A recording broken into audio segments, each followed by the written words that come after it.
Good morning, YouTube. And it's not recording. Good morning, YouTube. So today, I've got to fix whatever's leaking on top of the roof of the Hummer. And I don't know why I opened my center console, because I put my garage door opener up there. Yeah. So welcome to the channel.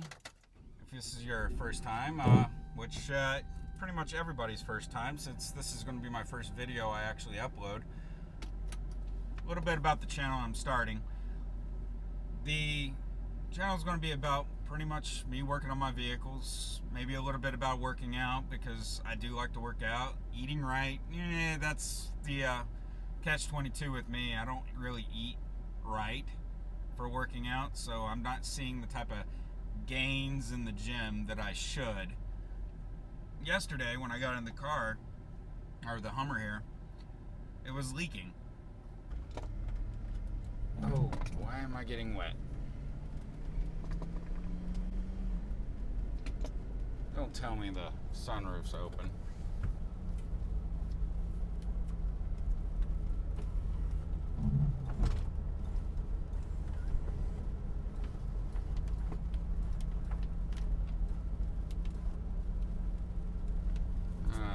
Crap.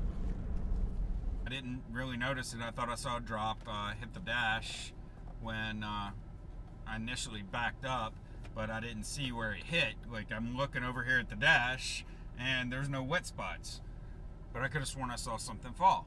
And I look up and water's running down my visor arm, and then there's water running out of my handle here. And that's a typical issue. I've actually fixed it once on here. I only did the outer marker lights because that's typically what it is. You silicone up the receptacle for it, but either I didn't silicone it good enough where it would last, or the other marker lights, or the OnStar antenna, which is about right here, is leaking. I mean, I didn't feel any wetness in the actual headliner, so that to me means it's still the outer ones. I even checked my sunroof to make sure it wasn't open, and the drain ports. I've already blown out the drain ports previously. They weren't clogged, so that shouldn't be an issue. It should still be the side marker, or the running lights up top here. So I'm gonna end up fixing those today. And actually, I'm gonna probably grab something to eat first. And you're gonna be along for the ride for at least the fixing of this. I'm not gonna make you watch me eat. That'd be a little weird. Yeah. But yeah, should be a fun channel. So a little bit about this channel. I'm gonna end up mainly being about my Hummer, my Saturn Sky Redline, and the Victory cross country for as long as I have it. But there might be something happening with the Victory here in the next 6 months that, well, might make some people a little upset. But honestly, after moving here to Kansas, it's really not my thing anymore. There's not really any good roads around here. Yeah, I get the whole, well, you need to get out of Wichita, and the Flint foothills are good. Going down towards Arkansas is good. It's still not the same. Like, I was living in North Carolina before this. I grew up in East Tennessee, and the roads are very curvy. So the bike's a lot of fun, and it's a cruiser. It's not, a sport bike, a corner carver, but it's a cruiser, and it's still a lot more fun to be going around curves than sitting at 75 miles an hour on the interstate, riding straight, or finding a back road doing 55 miles an hour, riding straight for hours on a slight curve here, and then riding straight for hours. Putting around town is dangerous here in Wichita because drivers don't give a flying flip about anybody but themselves. I was riding when I first got here, and I had to turn left off a rock. This person that was coming up behind me, they didn't start slowing down. No, they went a quarter into the other lane and went around me. They forced themselves into the other lane. There was cars there. They forced themselves into the other lane, just enough to get around me. That right there is the reason why bikers die that aren't going around and doing stupid crap while riding. Because don't get me wrong, there are a lot of stupid bikers out there, just as there are cagers. But I'm pretty much done taking my life into my own hands by riding a bike here in Wichita. That right there happened once right after I moved here 3 years ago, and I haven't really been riding that much. I've been riding less and less every year since I moved here. Like last year, I think I put maybe 1,200 miles on the bike, and that's not who I was when I lived in North Carolina. Yeah, the bike is probably going away within the next 6 months, 6-8 months. It's going to be paid off, and I can actually use the cash for what I plan to do with the Saturn Sky. Yeah, I plan to turn the Saturn Sky into a race car. I'm hoping that doesn't take as long, and I'm hoping that you all can help me generate enough revenue to assist in not it taking so long and turning this car into a race car. I mean, the only reason it's a Saturn Sky and not a Corvette or a CTSV or a Camaro or anything like that is because it's so unusual, and they start out lighter than the Camaros and everything like that, but they're still pretty heavy. I mean, they're like 2290 stock. The red lines are. So yeah, they're heavy, and putting a bigger engine in it, you're gaining probably about 200 pounds. So yeah, Tech Performance is who I plan to have the engine built by. I might pick up a bunch of other stuff from them for that. But in the end, that's the ultimate goal with that car, is to turn it into a full-blown race car that I can drive on the street with E85, possibly twin turboed or single turboed. I know what my power goal is with that car, but I'm gonna leave that alone for now, and we'll see what's going on after this little hiatus. Hopefully I've made some money that I can put into it and start getting the parts I need, but we'll see. You know, it's going to be fun. You'll watch probably a lot of me getting frustrated on the car while building it, because I'm going to try not to send the car off as much as possible.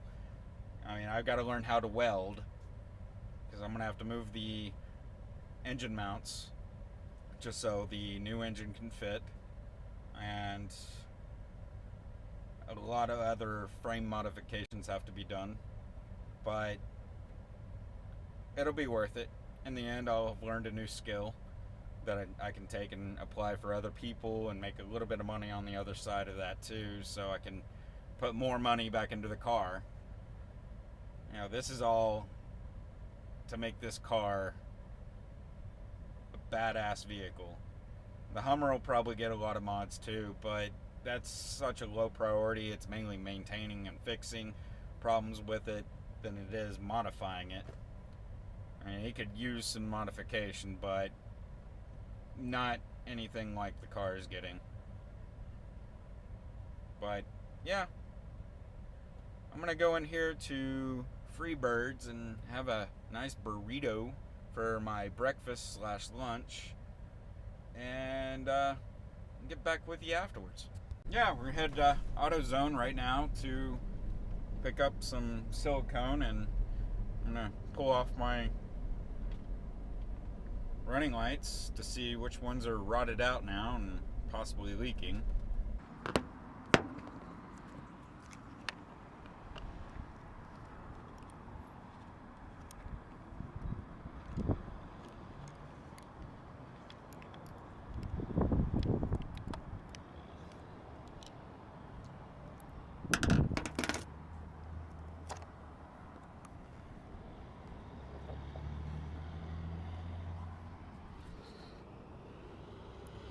Maybe right there.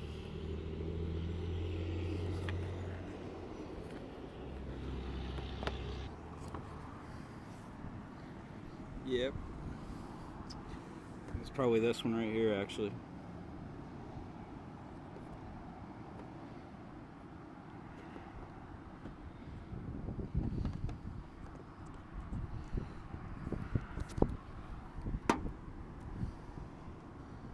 Yep.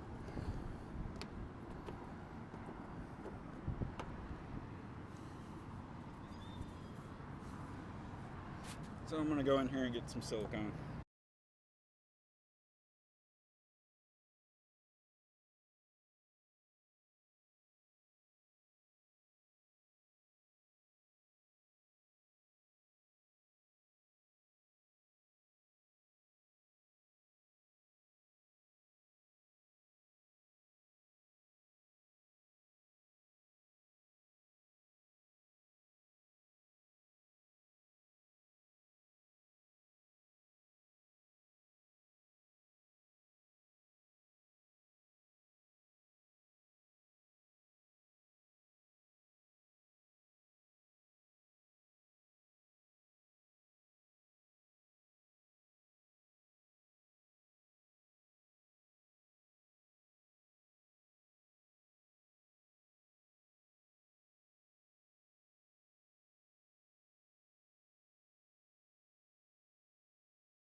So as you saw, I just got that sealed up. Hopefully that holds for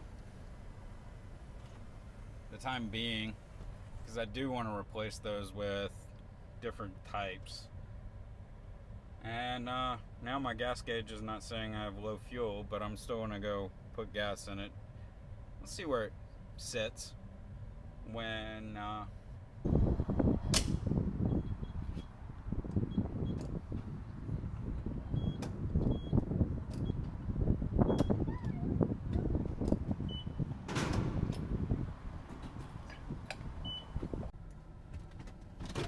yeah.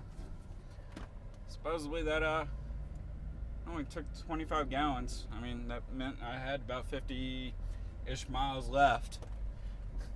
Because, you know, these Hummers, they don't get great gas mileage.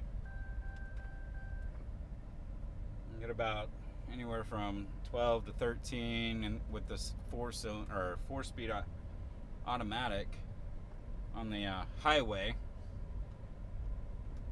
and about anywhere from 10 to 12 in town, because I've been idling a lot. I've been getting about 10.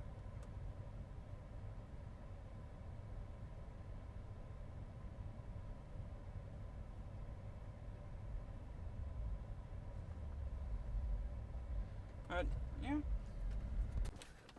So back at home, pretty short day for working on the vehicles, but I got a long night ahead of me because I got to go to work. And thank you for watching. And if this is your first time in, which it should be since this is going to be the first video, please like and subscribe. And I'll see you around.